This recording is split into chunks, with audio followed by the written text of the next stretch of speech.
Consumer confidence is low, sales volume is low. News headlines have been telling us that we're in a bad market for the past 3 years. But most people understand that even in bad markets, there are opportunities that present themselves. So if you're somebody looking for where the opportunity exists right now in the Toronto real estate market, well, this video is for you. My name is Tom Storey. I'm a real estate agent here in the city of Toronto, and we start to notice market trends that we see even in bad markets where it's like, hey, why is that property type still selling really well? Or, hey, buyers have lots of opportunity to go buy that. So I'm going to break that down in today's video. If you find anything helpful today, make sure to get subscribed to the channel and like this video. You can also book a call with myself or my team in the first link in the description. And if you don't want to talk to us yet, there's some free guides below as well. So I'm going to break down the 4 opportunities that I currently am seeing in the Toronto real estate market. I'm not telling you what to do in this video. I want to show you from like an insider's perspective, here's what I'm seeing, and then you decide if this makes sense for you. The first opportunity that I'm seeing right now is for condo buyers, and specifically for first-time home buyers that end up buying condos. Now, I know there's a ton of condos on the market. Things have gone down in price over the last little bit, and there's a ton to choose from. But that also creates a buying opportunity for condo buyers if they are savvy, where they know they can get money off the asking price. They can get all the conditions in the offer that they probably want. They can probably get the exact closing date that they are looking for. And if you're willing to take a risk even on a property that currently has a tenant in it, you're probably going to get the price down even lower. These are the market conditions that we've been asking for buyers for a long time. And it's interesting because even though we have them now, the overall sales volume isn't really there. So I do see an opportunity that if you've decided that you're going to buy this property, you're going to hold it for the next 5 years, you're done with paying rent, or you just want to move out with your parents, and you're that first-time condo buyer, and I'm talking end users here, not getting to investors at this point, end users. This is a market where you hold the cards. You can go see a bunch of places. The place that you like probably isn't going to get multiple offers. You can negotiate the price down. I see that as an opportunity for a percentage of people that it makes sense to them right now in 2025. The second opportunity may come as a surprise to some people, and it's actually a selling opportunity. If you own a condo in an older building and you have a floor plan that is over 1,000 square feet, but really between 1,000 to 2,000 square feet, these larger, older floor plans, these used to be listings that would take a long time to sell.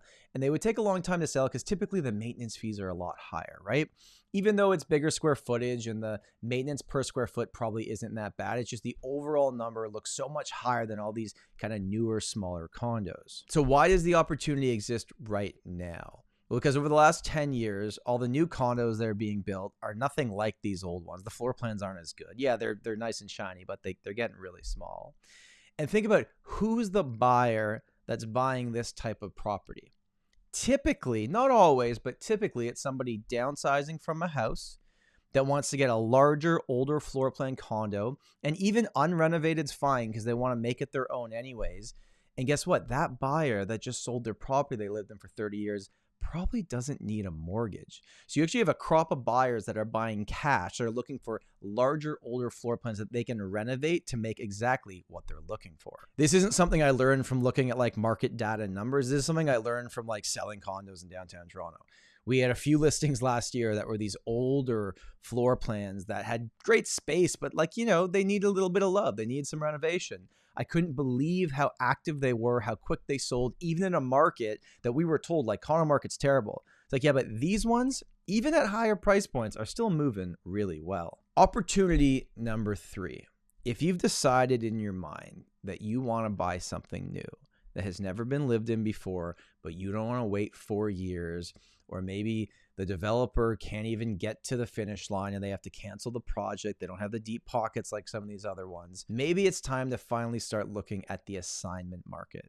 There is a lot of issues. I've been very clear about this for a long time on the channel. People that bought properties a few years ago at much higher prices, new construction, there's going to be a percentage of them that are going to have an issue closing on it or can't close on it. So there's a lot of people, as that clock is ticking, they're going to have to give these away basically because they don't want to get sued by the developer, or they're willing to just walk away from their deposit and maybe deal with that in the future. But I'm telling you, I'm hearing, and these are like whispers, right? Like it's not on the internet. You're not seeing it on the MLS because none of these things happen on MLS. But there's some like brand new buildings that even if you tried to build it again right now, their replacement cost would cost more than these things are selling for right now in the assignment market. So some stuff that was selling at $1,400 a square foot, I'm hearing is selling at $1,000 to $1,100 a square foot right now. Some sub $1,000 a square foot, because these sellers are in a position that they have to get this done. They have to assign these properties because they can't potentially close on them. If you are the type of buyer that has decided you want brand new, you've got your eye on this specific building, then I think it's now time to start seriously looking, going, okay, how many opportunities exist right now? Should I start really looking into this? I still think resale condos are safer. You know exactly what you're getting. There's less closing costs. But if you want new, looking in the assignment market right now is starting to get interesting. And the fourth opportunity I see in today's market is in the freehold segment of the market. And what I'm noticing is right now, your semi-detached property with one wall between you and your neighbor, those homes are still in very, very high demand because of their price point. They are less expensive than a detached house in pretty much every market across this city. And I'm finding right now that the families that maybe sold their condo a few years ago, bought a semi-detached house, but maybe they had one kid and now they have two, or they're just finding that the space is not really working for them. Right now could be an interesting opportunity to sell the semi, and this is only if you can afford it, obviously, but sell the semi and move up to a detached property that's going to be your 10, 15, 20, 30-year property with a larger lot size that you have more options into the future. And the reason why I believe there's an opportunity here is because semi-detached properties, for the most part, is still selling pretty quickly. There's a ton of demand for them. And then the detached housing market is more balanced out. So it's like the gap between the two was a lot higher previously. There's still a gap in price, obviously, but the markets are different. Selling your semi, not that every property sells because it's not how it works, but selling your semi probably won't be that difficult, and you're going to get a pretty good price for it in today's market. Where buying the detached home, there's probably less activity. So you're selling in a hotter market than you're buying in. That, to me, as someone that looks at the market from every different angle, is an opportunity if it makes sense for your situation. So that's what I'm noticing in today's market, the opportunities that exist that are good opportunities comparative to all the bad things that we are hearing, which is still a big part of the overall market, that condos are hard to sell, and selling a condo to buy a house is trying to sell in a bad market and trying to then compete in a tougher market, right? But these are the four opportunities that I see right now. If I missed anything, let me know in the comments below. If you are a first-time home buyer or you're thinking about it, I also just put out a video talking about the problem that first-time home buyers have. And the problem is they don't know what to do.